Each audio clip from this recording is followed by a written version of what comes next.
il est venu d'une lecture que j'ai faite qui parlait, enfin c'est une note de Simone Veil où elle parle du fait qu'il faudrait supprimer les partis politiques. Ok. Parce que dans leur fonctionnement même, Là, on rentre dans la partie un peu plus philosophique du livre. c'est pas forcément philosophique, mais j'ai essayé de rendre ça concret.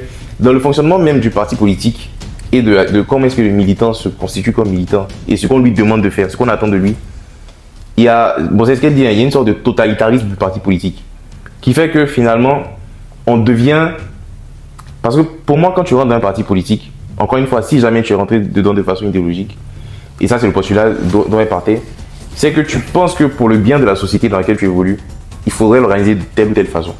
Ça, c'est ton idéologie. Et tu vas détailler ça selon comment est-ce que vous vous situez.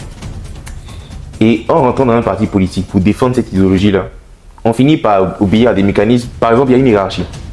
Ok. Quand le comité central, le bureau exécutif, appelle ça comme tu veux, ceux qui dirigent le parti, ont donné la ligne, il n'y a pas de place pour une contradiction d'un militant de base.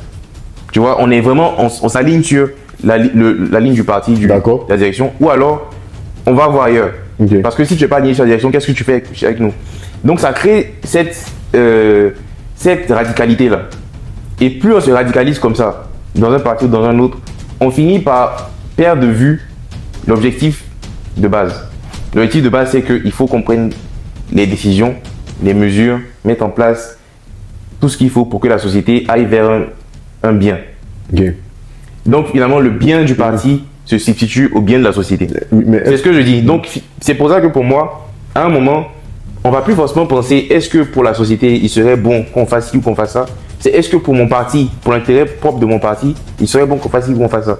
Et donc on pourra exercer des violences sur des gens qui appartiennent à cette même société qu'on prétend vouloir préserver et à qui on prétend vouloir faire du bien.